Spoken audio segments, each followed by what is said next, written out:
अच्युतः प्रथितः प्राणः प्राणदो वासवानुजः अपां निधिरधिष्ठान मप्रमत्तः प्रतिष्ठितः अच्युतः प्रथितः प्राणः अच्युतः प्रथितः प्राणः अच्युतः प्रथितः प्राणः प्राणदो वासवानुजः प्राणदो वासवानुजः प्राणदो वासवानुजः अपां निधिरधिष्ठान अपां निधिरधिष्ठान अपां निधिरधिष्ठान मप्रमत्तः प्रतिष्ठितः मप्रमत्तः प्रतिष्ठितः मप्रमत्तः प्रतिष्ठितः अच्युतः प्रथितः प्राणः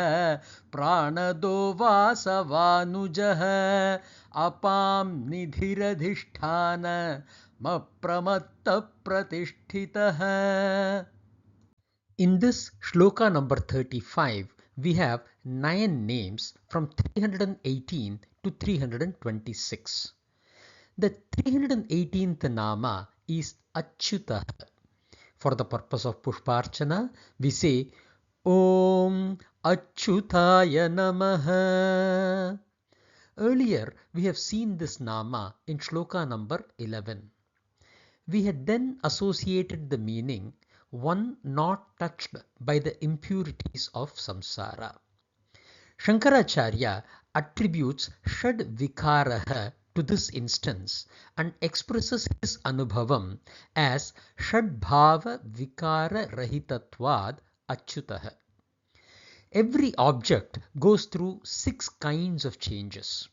Asti, existence, Jayate, birth, Vardhate, grow, Viparinamate, change, Apakshiyate, deteriorate, Nashyati, the destruction. And because God does not go through these 6 changes, he is called Achyutah. To this, Acharya quotes from Narayana Upanishad, Shashvatam Shivam Achyutam.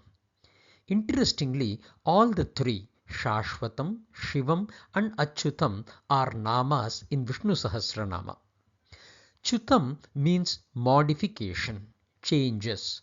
Achyutam means one who has no such modification. Herein, the interpretation is one who does not fall from his status. For this instance, we take a reference from Ramayana. In Yuddhakanda, when Vibhishana comes to take refuge in Lord Ram, there is a shloka, a beautiful one. Mitra bhavena sampraptam natyajeyam katanchana dosho yadyapi tasya syat grihitopyagni choditah. No matter what flaw a person has, if he has come to me seeking my friendship, there is no way that I will abandon him under any circumstances. Agni choditah, even if put under the test of fire.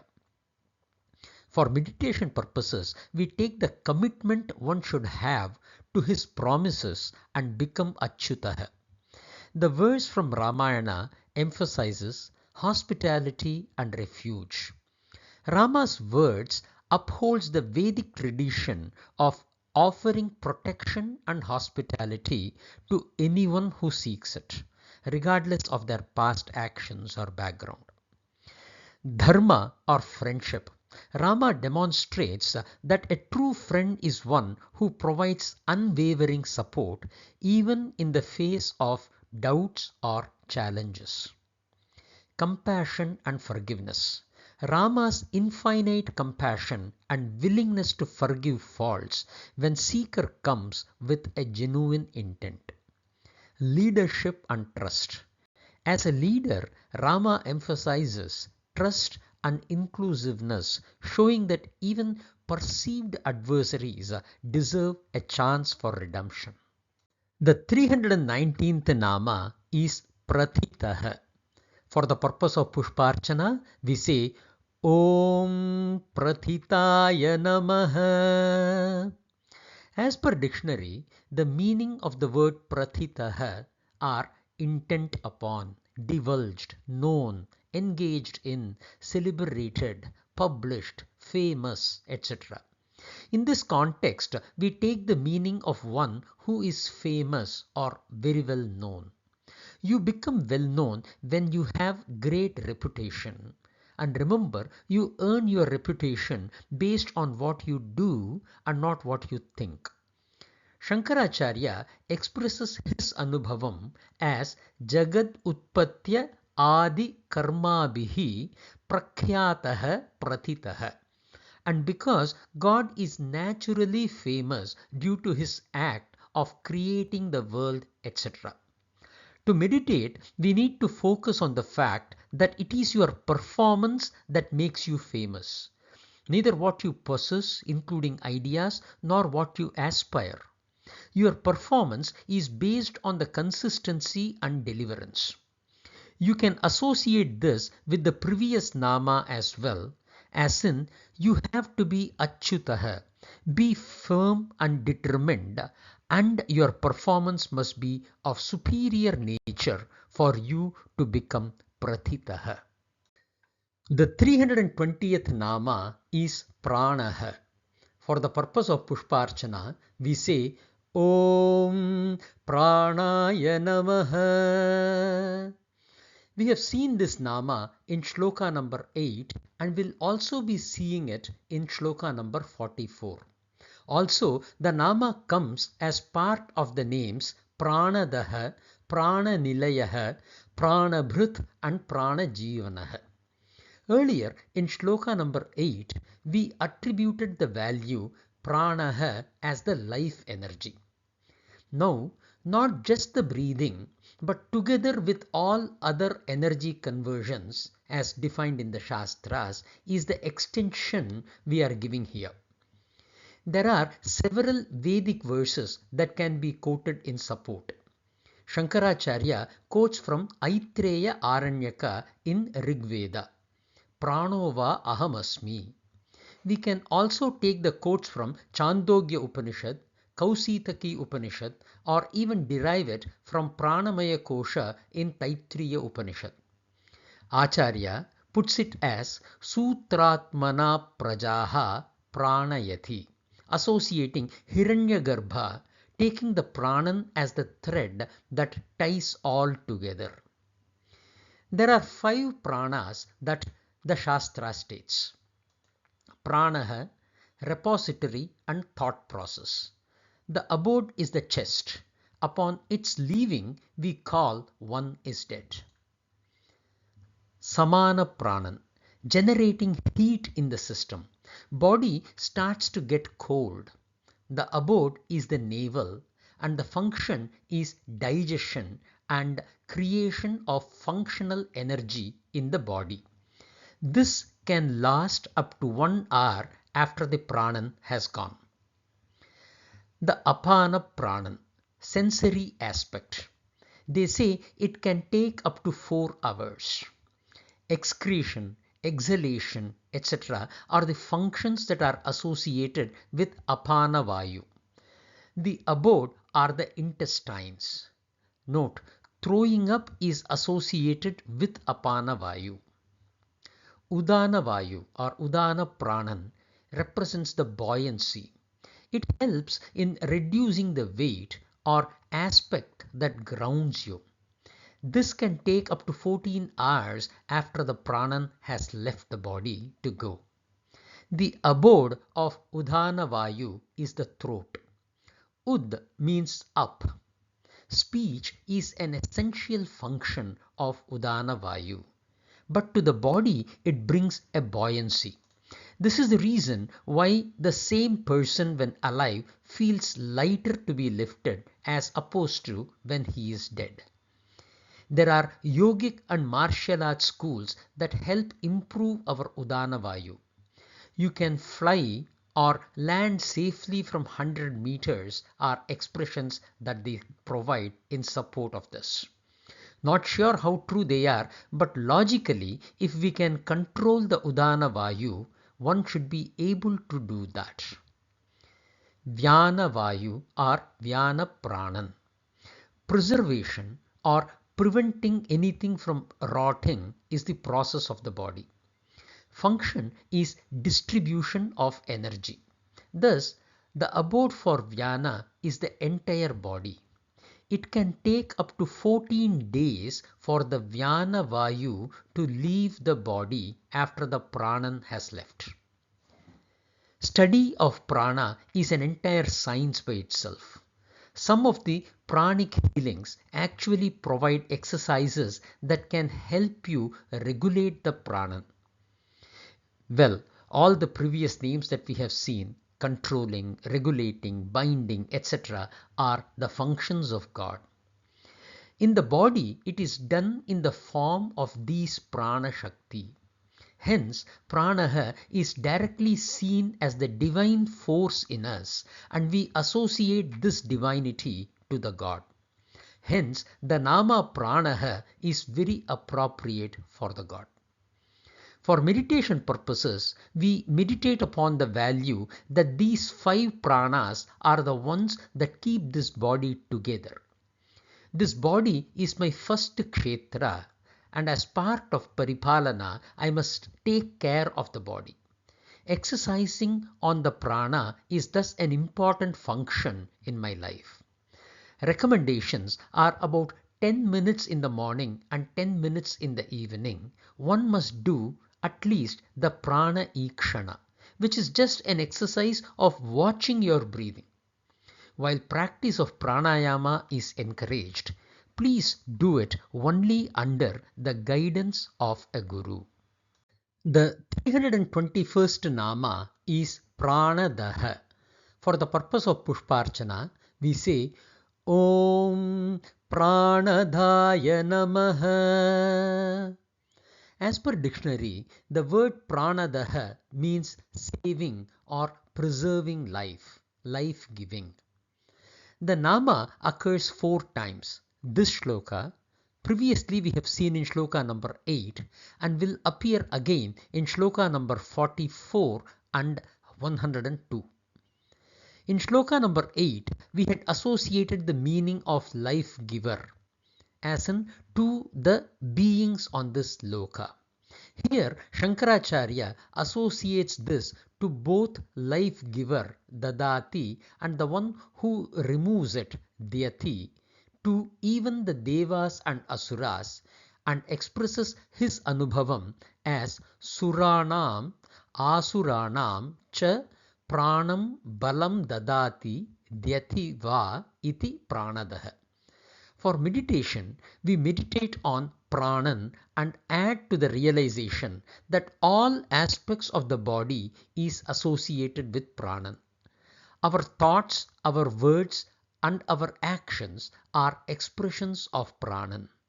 While without prana, we cease to exist in this body, by controlling this prana, we can regulate our body more efficiently. This can be achieved only when we realize that the one who has given it and the one who alone has the right to take it away from us has given it to us with responsibilities. The I will submit to the God when the I realizes that this experience is given to us by God, and hence he is the Pranadaha, the giver of the supreme Pranan. The 322nd nama is Vasavanujaha.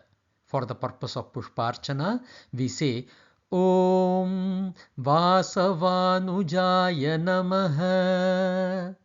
Vasav is another name of Indra, the son of Aditi and the king of the kingdom of gods, the Devaloka.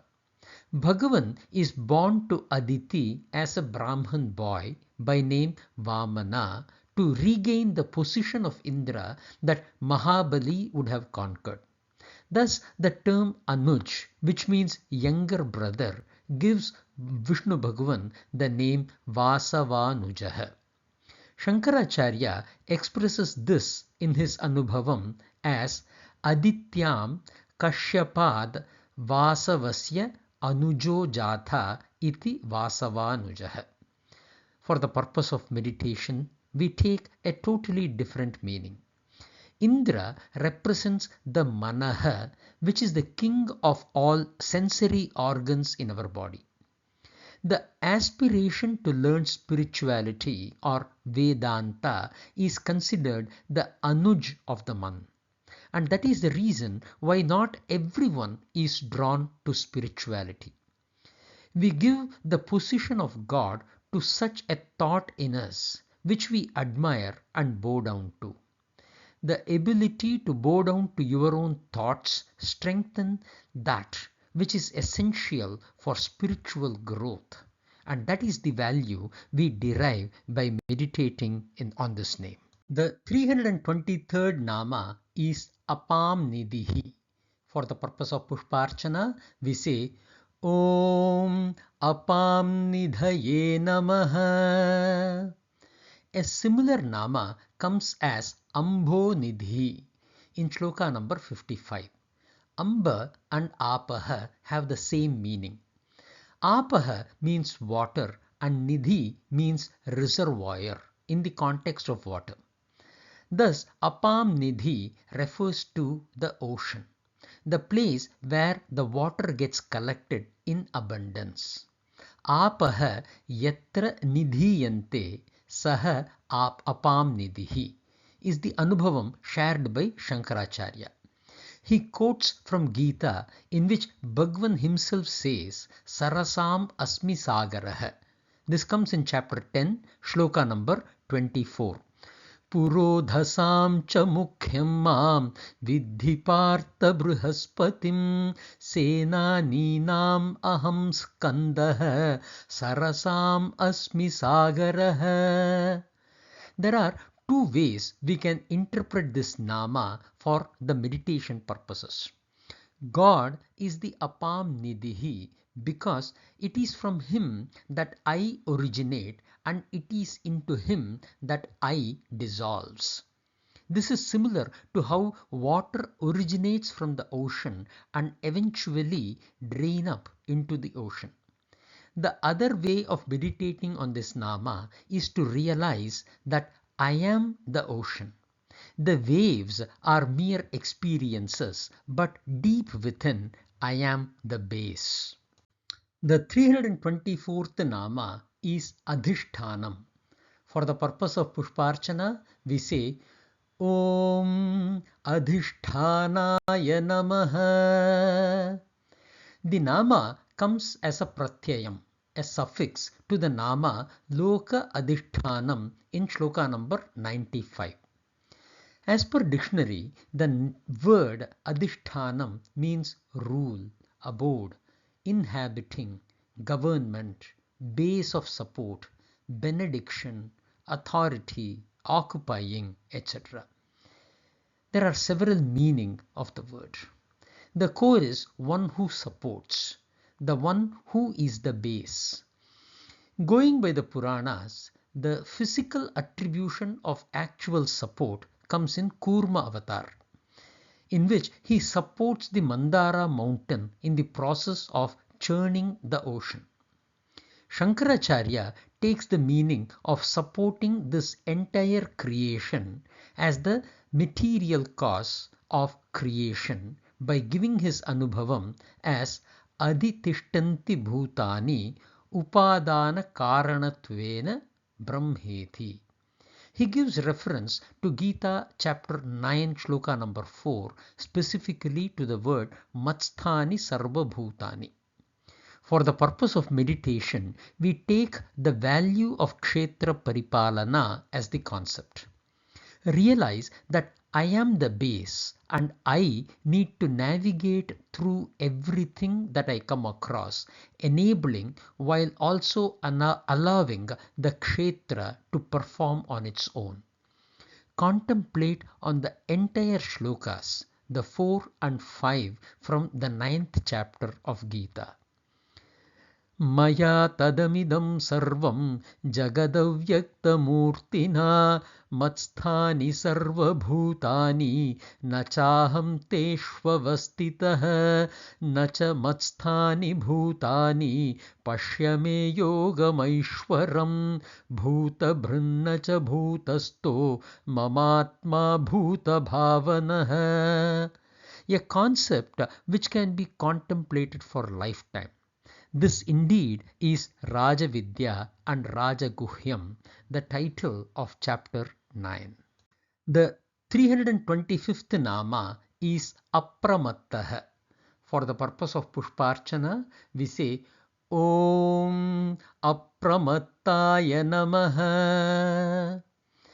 As per dictionary, the meaning for the word pramad is careless, negligent, or having some mistakes. Apramada means one who has no mistakes or one who is never negligent or careless. The negligence or carelessness arises out of tamas. One who is sattvic is free from such errors. Bhagavan is ever vigilant, eternally in complete awareness, demonstrates unwavering commitment and remains without the influence of Maya.